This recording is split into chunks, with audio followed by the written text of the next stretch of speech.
What is up mga kapur? So today, samahan nyo kaming maglibot dito sa Dingalan Aurora na tinagurian ding Batanes of the East.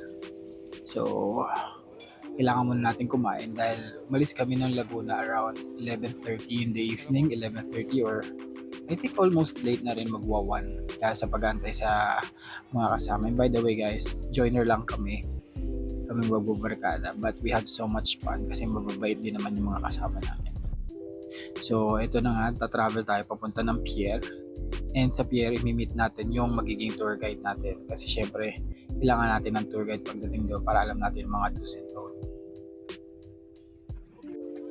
So ayan, pakinggan natin ang mga reminders nila. Babalik tayo ng Feeder Port. From Feeder Port, pupunta tayo ng Tanawan. Tanawan Falls. Sa Tanawan Falls ay may trekking din siya ng almost 30 minutes.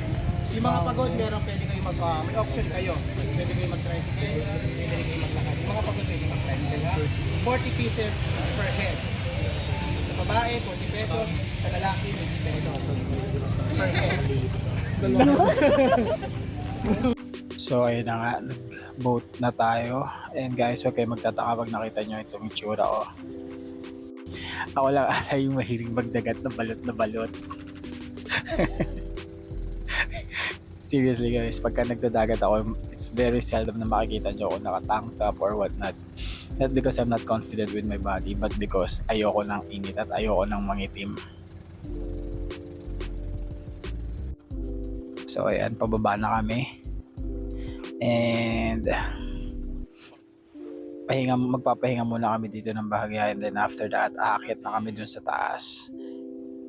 Everyone is so excited, especially me kasi this is the first time that I'll see something like this na before nakikita ko lang sa mga pictures and all, and ngayon ito na talaga siya, abot kamay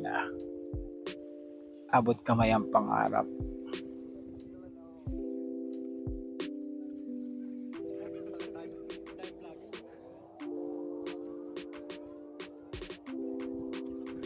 Ayan guys, nakapahinga na kami dito. I think almost an hour or 2 hours kasi nakapag-picture na kami. So magte-trekking na kami paakit sa taas para makita na natin yung napakagandang view ng Batanes of the East.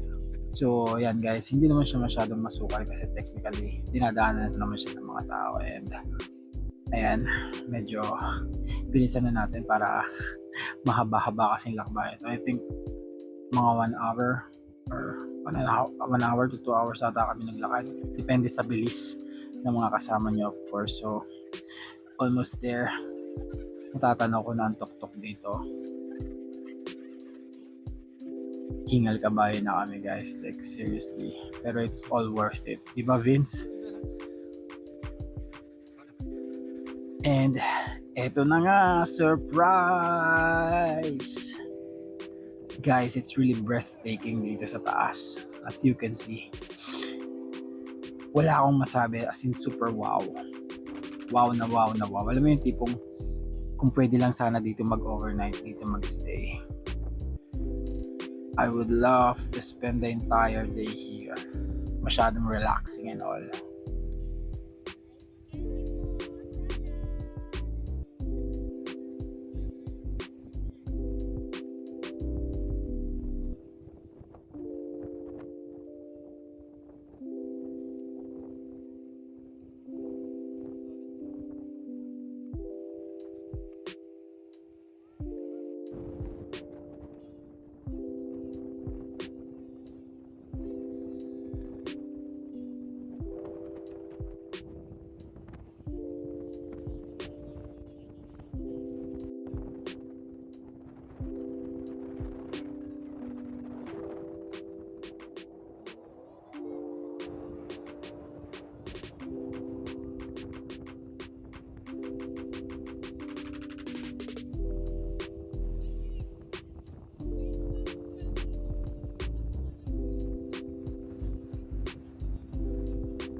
So after namin dito sa taas, pababa na kami. Pupunta naman kami dun sa lighthouse. So another trekking naman pababa.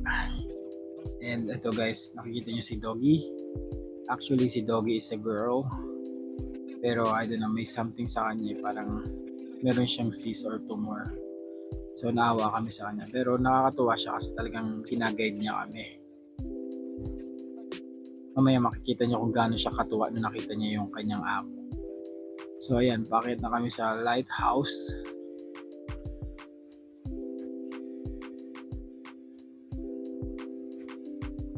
And tada!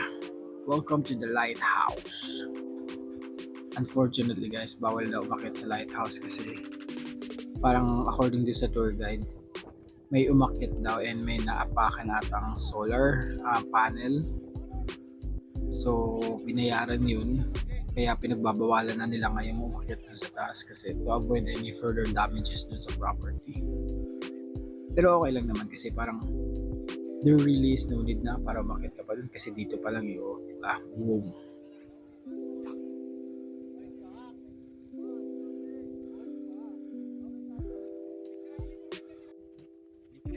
So ayan, tapos na kami mag-picture-picture kaya pababa na kami. Magkakainan na kami. So by the way guys, yung I don't know kung sino sa kanila yung naging contact kasi nga sabi ko sa'yo, joiner lang kami. So I don't know, pero nakakatuwa kasi parang facilitator ba ng tour na to kasi ang ganda na nakuha niya na tour guide. Meron na rin kasamang food. So syempre after almost ng 2 hours ng pag-akyat, and then pagbaba, I think another 1 hour to 2 hours, talagang napakasarap kumain guys. Nakakita nyo naman yan, ayun yung tour guide namin sila kuya. So nire-ready na nila yung magiging lunch namin. So eto na nga yun, yan. Seafood galore. So ito yung masaya guys kapag may mga tour kayo sinasalihan nyo, talagang pagsasaluhan yung food. Napakasarap. So favorite ko dyan is yung hipon, kahit allergy ako. May dala naman tayong gamot. So ayan, pabalik na tayo dun sa kabilang isla. And ito na ang kupunan ni Eugene. Lahat kami dyan guys, jersey. Pero still again, yan nga, jacket na naman tayo dahil ayaw nating mangitim. So sasakay na ulit tayo ng bangka. Pabalik dun sa kabilang isla. And then may pupuntahan daw tayong falls. So I forgot the name. Later tatanong ko na lang ulit sa kanila kung ano yung sinasabi nila or kung ano ba yung pangalan ng falls na yun.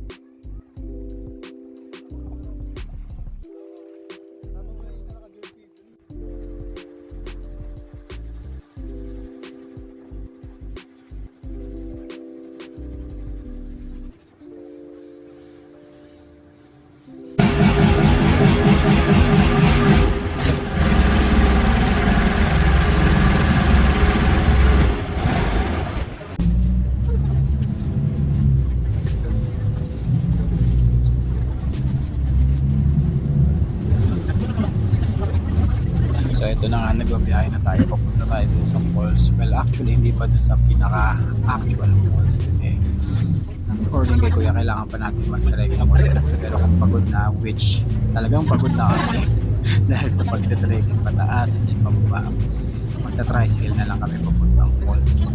So sabi din naman nila kuya, sobrang lamig daw kaya hindi na kami kapagod talaga mawawala kasi nakapagtubad na kami nakapagpunta. So medyo matagal-tagal din na biyahe to. I think around 45 to 1 Dami hours. naman mga So, nakatakutan. ayan, dito kami magpa-park or magpa-park. Tumalbog-talbog. And dito rin lang may paliguan guys by the way. So may bayad yung paliguan dito. 10 pesos at or 20. So ayan, nag-trek na nga kami, papunta na kami dun sa falls. So makikita nyo sunod-sunod kami dyan guys. So by batch kami kasi sa tricycle daw ay allowed ay 3 if I'm not mistaken or if I can remember correctly 3. So ayan, so magkakasunod yung tricycles na sinakyan namin ako buong ko po ng Eugene. So medyo rocky yung road, well not really medyo, talaga super rocky siya kasi nga parang ginagawa na ata siya kasi dun sa may area sa kabila or padulo is simentado na. So I think inaayos nila tong kalsada to.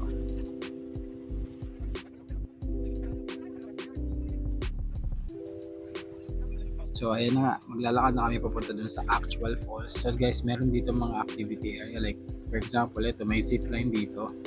Pwede kayong mag-zipline. So ayan, lakad tayo papuntang falls. And ayan na nga, damn, daming tao pero guys, super worth it talaga itong pagpunta dito. Nakakapagod but at the same time, super worth it and relaxing. So, lulusong tayong lahat dyan. Lulusong kaming lahat dyan sa ilog. And seriously guys, it's super lamig. And ako pa naman yung tipong na tao talagang mahilig sa malamig. Kahit naka-aircon nga, naka-electric pa na ako.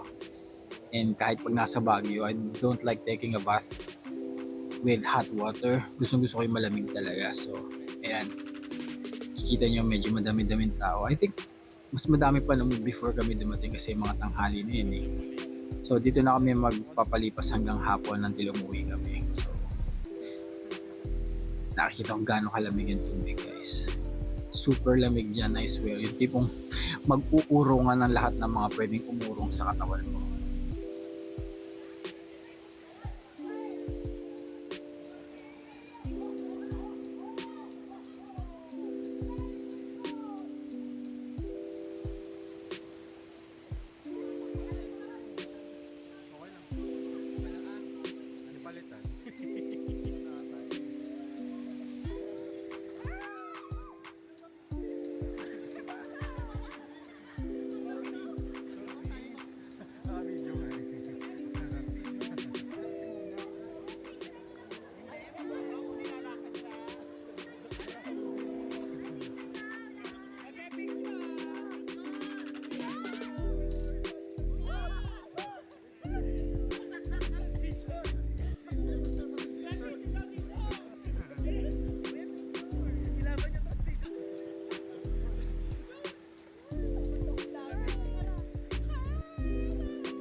Baka matangay ako sige. Hindi ko marunong.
So ayun na nga, as much as we don't want to go home just yet, pero kailangan na kasi maggagabi na.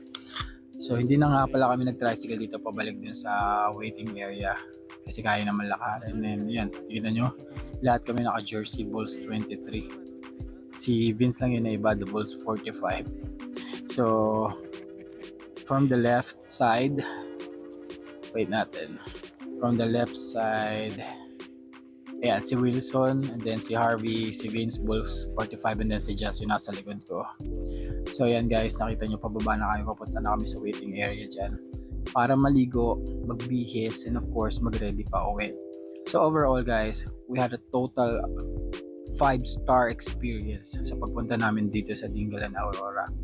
Everything is so relaxing, so enjoyable, you know. Nakakapagod pero super worth it. So I totally suggest guys, you tried it as well. So ayun lang. Again guys, please don't forget to hit the like, subscribe, and follow. Till next time, bye!